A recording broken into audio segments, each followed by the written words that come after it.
Well, greetings and salutations, malefactors and YouTubers. Apparently my GoPro froze, so we missed a good bit of footage. At any rate, what we're working on today is getting a Flatlands bash plate put on this bad boy, and probably working on oh goodness, working on a DRC tail light assembly. So what you guys missed is there's a top bolt here that's a 10mm, and this one, it's recommended that you get a ratcheting wrench for the top bolt because it's dang near impossible to reach. And then the bottom bolt you can just reach with a 10mm socket, and they use tons of thread locker. On the front it's just a pop off. Disassembling your bike, it's mostly just pop off everything.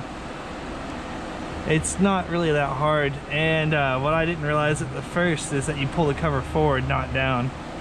So I kind of made life a little harder on me. So far we're about 15 minutes into this fantastic voyage. So yeah, to get at your shroud, you got to take the seat off, two 8mm bolts, that pops off. And while I was there, since I'm planning to do the tail lights and everything, I disconnected the negative terminal. And then to pull the rear fender off, there's two more bolts that you pull on that, pull straight back. This pops off sideways and backwards. You have one hex bolt on this side, one hex bolt on this side.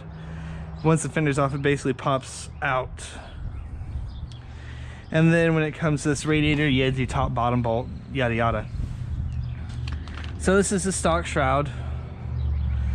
And it's not really going to save you from much of anything other than harsh language.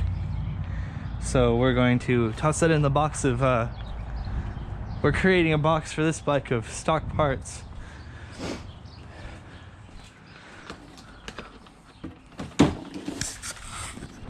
Seriously, I've never had a GoPro freeze on me. Well, hopefully it was kind of a one-off thing. I did ride through a hailstorm the other day. Granted, I had the protective case for it, but yeah. Another thing I was alluding to on here is I'm considering pulling the rear shock and doing the factory lowering, but I'm still kind of up in the air depending on when my seat concept seat gets here. And I decided I was going to leave on the stock tires for a dirt ride this weekend, just to kind of objectively review this bike in near stock trim. I say near stock trim because well, I'm still going to change the gearing for the woods. I'm not going to ride with the street gearing.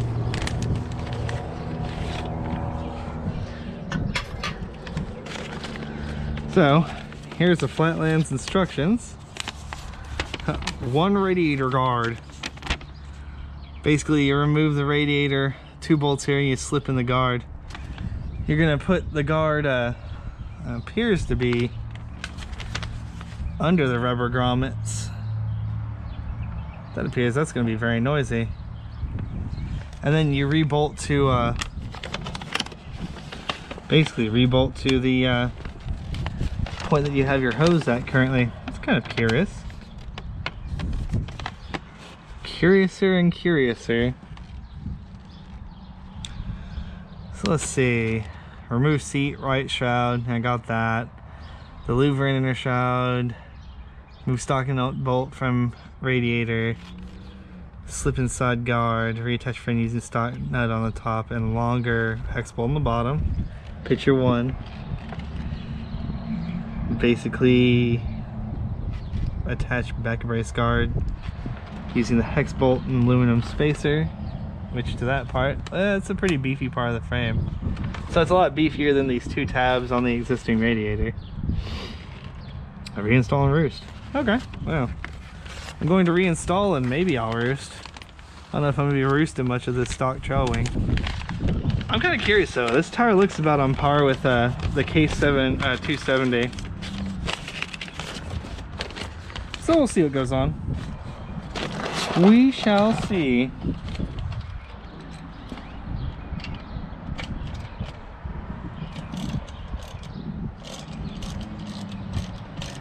I've run the 270 in the dirt, so I mean, it's not a terrible tire. And I figure as long as I stay on mud, that actually might be decent. I probably do want to put on a rim lock though, so I can lower the pressure. Because running in the woods with like a 30 psi on a tire is a little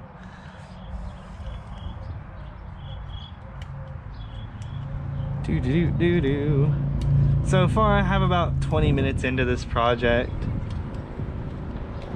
Sorry you guys are missing the initial business on it, but you know, I can probably do another video pulling the plastic off. I'll eventually do it again anyway.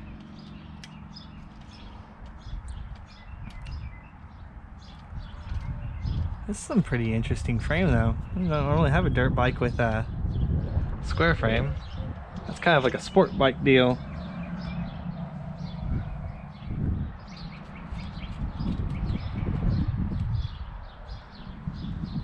Huh.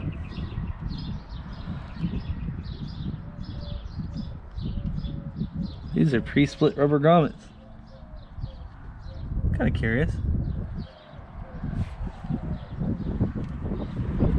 Now that's one way that the directions aren't very clear, is do I put it on or under the rubber grommet? I figure you'd put it over the rubber grommet. We'll find out. It'll fit one way and it won't fit the other. Let's slide you over. Oh yeah, I gotta pull out all the stops on this dealie.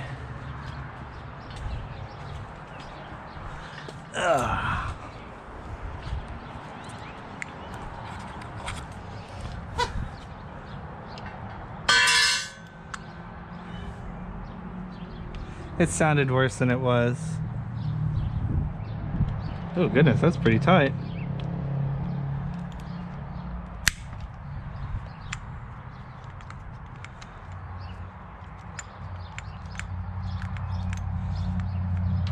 I think I'm gonna apply some thread locker. Oh. Yeah, I'm gonna apply a little thread locker to all this.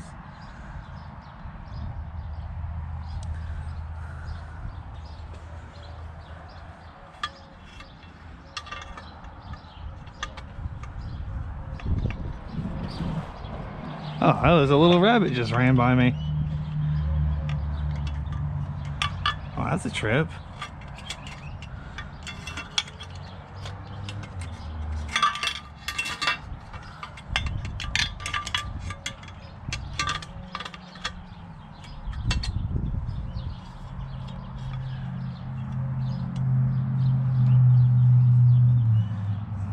Oh, I think I get this. Double checking the picture. Yep, over the hose. Over the hose and through the woods.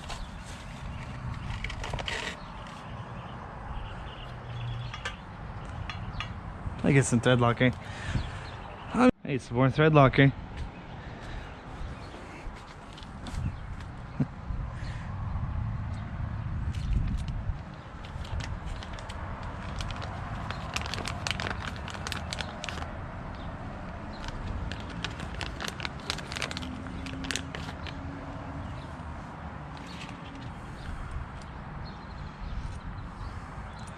Sound kind of like I did when I had the DR. So I used to have a DR 650. So I rode a ton of bikes when I was a kid, did a lot of racing and such. What got me back into riding was the WR250R. It was like the first bike I owned in ages, and I'm like, you know what, I want a dual sport. And I had the chance to get one of these, and I was like, oh, the seat's too high, and da-da-da-da, just kind of hemmed and hawed about it.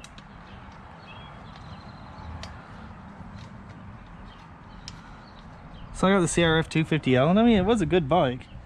I put a ton of work into that thing to make it adequate. Did a couple of hair scrambles on it. And by a ton of work, I mean like around 2K. Then somebody took took one of these out to a ride, and I was like, why did I buy that bike? And not knocking the WR250R, guys. Stock, its torque's a lot easier than this bike, from what I can gather.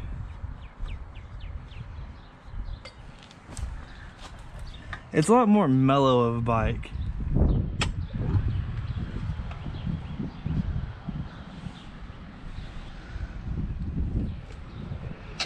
It's not a bad thing. Mellow didn't hurt anybody.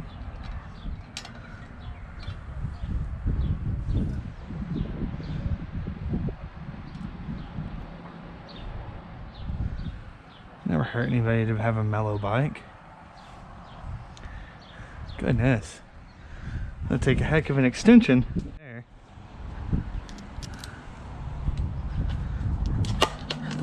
Goodness. So, you know, I looked at that KLX. I looked at it mighty hard. It just didn't. I was like, 9 inches of clearance. I've already had this. I've done this dance before. It wasn't particularly good the first time I did it.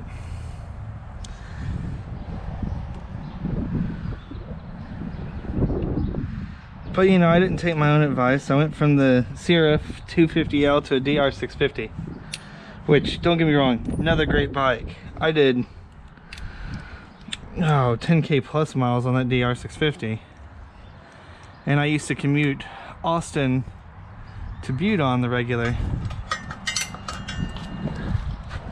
And I kind of wish this was a magnetic. Did Austin to Butte on the regular on that.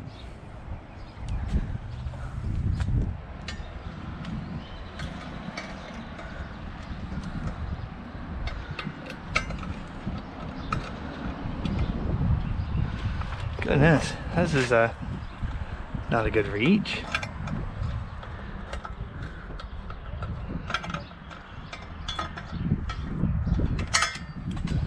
It does not feel straight on there at all.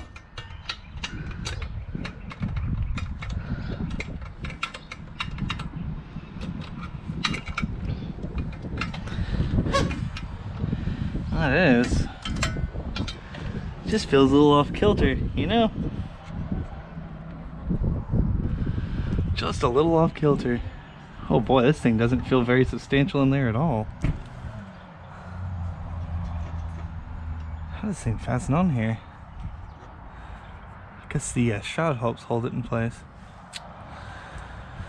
Anyways, so I worked with the bike as much as I could.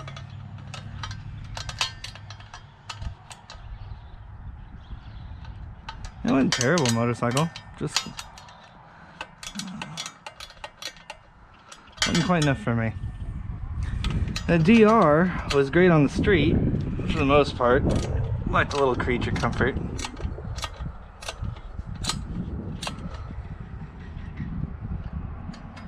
Yeah, I think that thing's cross-threading.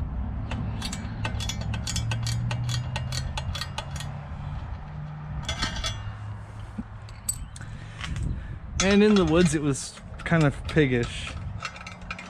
It was okay, but it just wasn't a ton of fun. It wasn't like KLR 650 piggish, but it was pretty piggy. So I went from that, and I got a job even further away from home.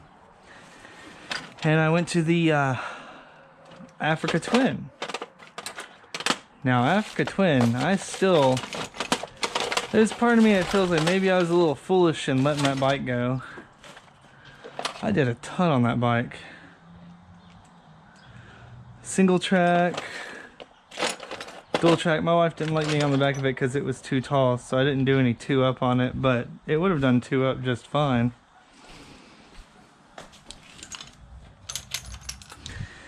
But you know, I wanted something. Yet again, the old adage, I wanted something better in the dirt. So I sat here and I rode the Africa Twin single track, took it on a motocross track. I did all sorts of goofy stuff with that. On the videos I put up, you've only seen the tip of the iceberg on what I did on that Africa Twin. That's the tippity top of the iceberg.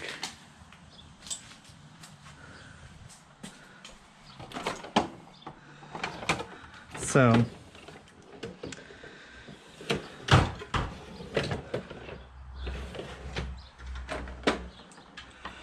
I mean, just wasn't quite what I was looking for.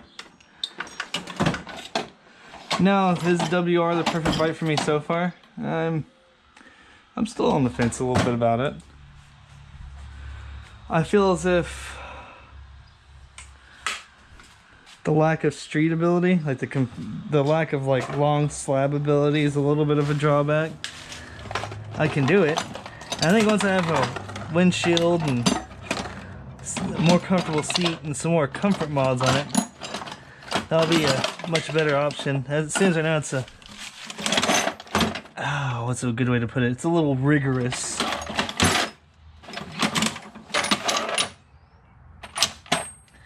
But I like the power on it. I like the torque. And we're gonna AB it at the same track that I tested the WR400 at. So we're gonna be taking that bad boy to spokes.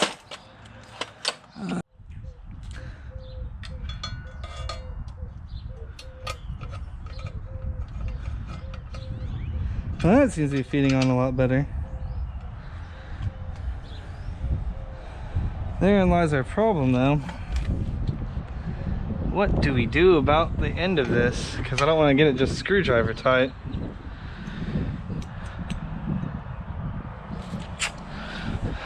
I might just have just the fitting for that.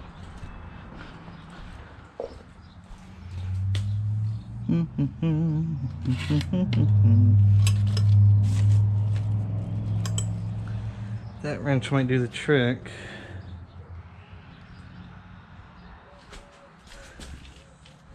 This, I think, will really do the trick.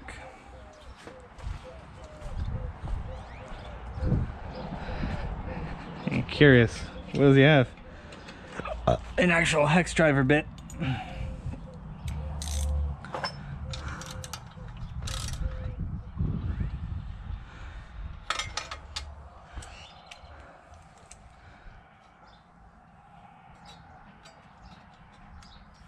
Alrighty.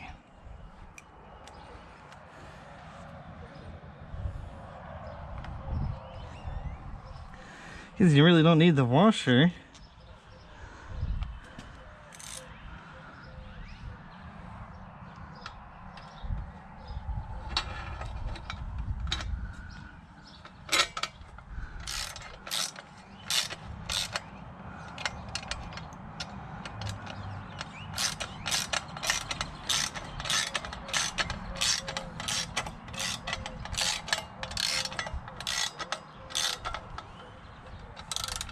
Oh, really?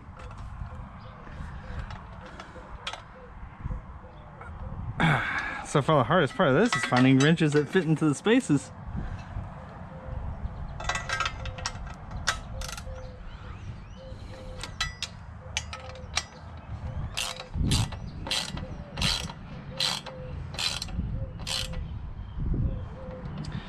And since we're tapping into aluminum, I'm not going to give it the ugga-dugga. Wow, okay, well. That looks pretty dang secure. Let's double check what it looks like in the picture. A couple more angles would be nice. I'll make sure to give you guys plenty of angles. Alrighty, so remove the seat. We removed the louver and threw it in a box. Remove the stock bolt and nut from radiator. We didn't remove the radiator, we slipped the inside guard. Okay, so it does look like it's on top of the doohickeys there. Alright. We're using stock nut on top and then the 6mm by 30 hex bolt in the bottom.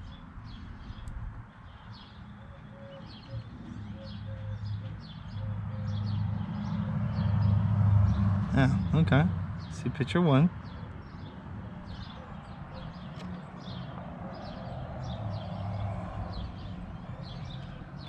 Attach the brace bar, the brace guard.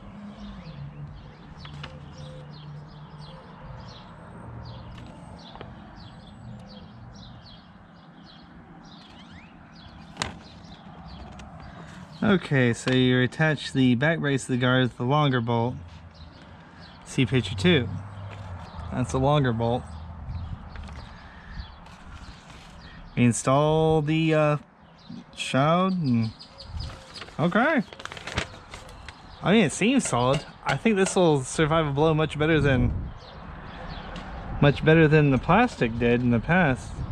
The only thing that kind of concerns me about it is it just seems like the radiator kind of chills in there, but as I said, the shroud actually cinches up all that spare movement. I actually put a set of these on the WR250R. Slightly different. You had a radiator on both sides. I'm gonna keep these instructions.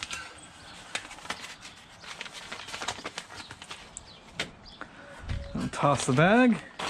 Yes, I do use a trash can in my garage, contrary to popular belief.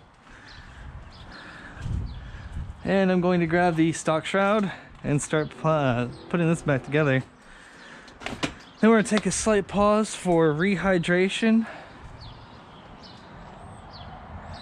And well, it sounds like we got some puppers coming live. We might have some company out here shortly. So yeah, shroud pops onto that rubber grommet. Wubba grommet. I want to buy my burrito.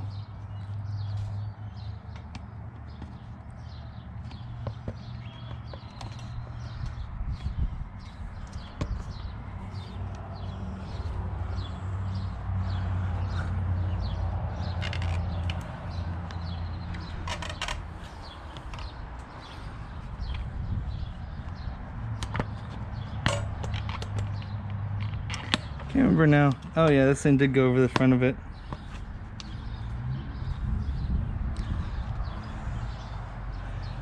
Okay, so we're gonna grab the screwdriver. And earlier I was complaining about the use of screws because I'm not enthusiastic about them. Got some Harbor Freight screwdrivers I used to attach all this. Maybe it's for the best you didn't hear my long boring diatribe about being an ex-auto mechanic and having snap-on tools and then realizing I really didn't want to waste all of that cash. Not saying that snap-on tools are a waste of cash. They are quite nice. But I'm kind of over that whole deal.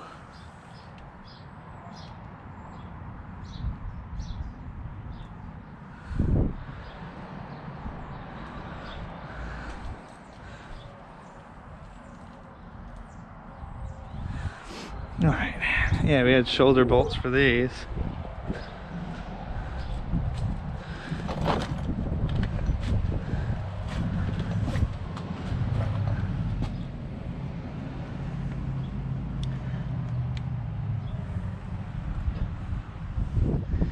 And a little bit of Loctite because why not?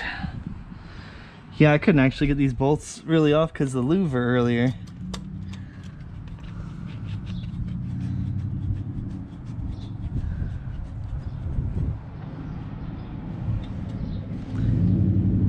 Yeah, it was driving me a little maddeningly crazy.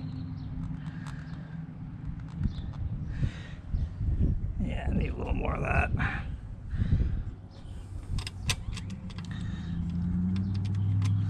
That's another thing you'll get used to if you have a DR650.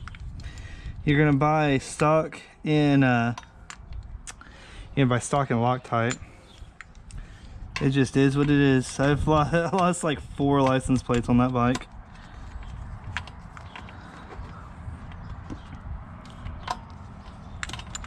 I think it was a bad bike. It was a great bike, but just a little porky in the woods. What's up, sweetie? Admiring your hedge trimming work? Oh, looking at your bleeding hearts, huh? Looking at the bleeding hearts. I had a bloomed lily on that side. I didn't mow anything. Well, I hadn't mowed anything in a bit.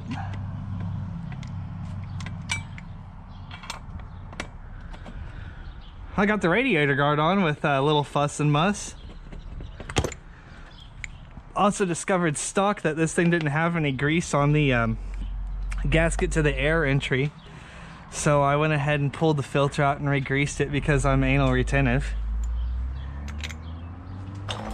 And also for the strangest thing happened. My GoPro froze. So the first like 20 minutes of me working on all this disappeared. So all of a sudden we cut into me like just taking off the radiator. I'm gonna give this a break, guys, and see you guys in a few on the next part of this.